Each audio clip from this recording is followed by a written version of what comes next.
World Ventures is becoming a magnet for success because it's basically the nature of what we're all about. It's hard to believe how much ground we've covered in such a short period of time. You know, in our first year, we did about 15 million in sales.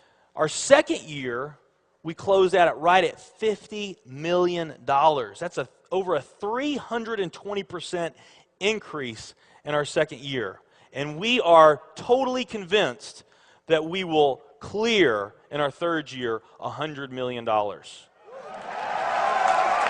I'll tell you what's going to happen much faster than you might imagine is that we're going to become $1 billion company. And some of you, especially the people newer to our company, you might find that hard to believe, or you think, you know, it's pretty outrageous goal. If you've really taken the time and you've studied companies that have achieved that level of success, what you found is that it's rare that a company that invents a brand new product or introduces into a brand new product segment has that type of success. What's more common, where you see these companies that achieve this mega success, it's companies that enter an industry that's already very, very large, also very competitive. They do something just a little bit different, and they carve out a small little piece of a really big pie, and with that small little piece, they become over $1 billion a year company. A great example of that is Cheesecake Factory. I mean, we all know how competitive and how big the restaurant business is. And Cheesecake Factory, they're not doing something that much different than everybody else. They're doing things just a little bit different. But they are a super success in business today. One of my favorite examples is Starbucks. I mean, how long has the coffee industry been around, and how big is the coffee industry? Okay, I mean, how many companies sell coffee? Starbucks, doing it just a little bit different, they carved out their piece, and now they're a multi-billion-dollar company. And I got a little demonstration that I want to show you that I think is kind of fun. The coffee industry is $100 billion. So $100 billion every year is spent around the world on coffee. Each one of these gumballs represents $1 billion in annual sales.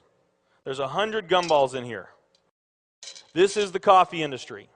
So Starbucks, if they want to, let's say they're brand new and they're starting out, and they've got this goal to become $1 billion company, they need to carve out 1% of that pie. So they would need to have this much of that pie, 1%.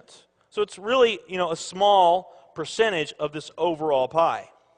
They've been more successful than that. 2, 3, 4, 5, 6, 7, 8. They do about $8 billion in sales. That's a pretty significant portion of the entire worldwide global sales of coffee. The nutrition industry is $226 billion every year is spent on nutrition. So again, each one of these gumballs represents $1 billion in sales. So here's the coffee industry, here's the nutrition industry. And by the way, you may not know this or not, but over half of all the network marketing companies on the planet today, they're nutrition companies. Now let's talk about the travel industry. We need a bigger base here. All right, here's the travel industry.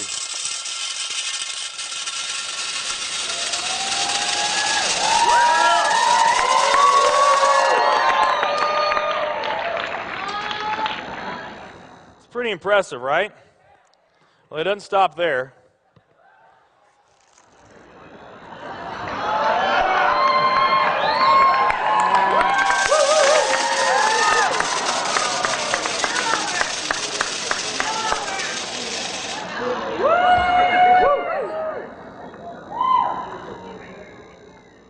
That's pretty big, right?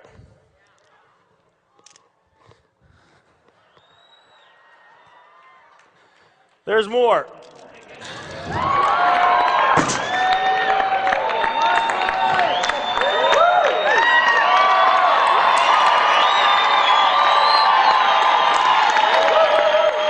But wait, there's more.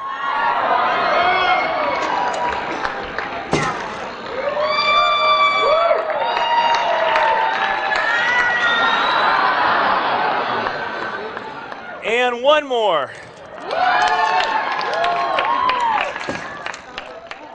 All right. So here's coffee.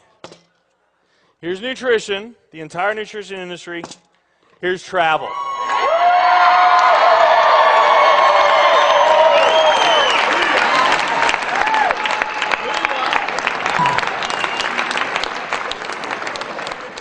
Travel industry is $7 trillion every year spent on travel. And they also say that the travel industry is going to grow from $7 trillion to $13 trillion over the next decade. Nutrition and travel.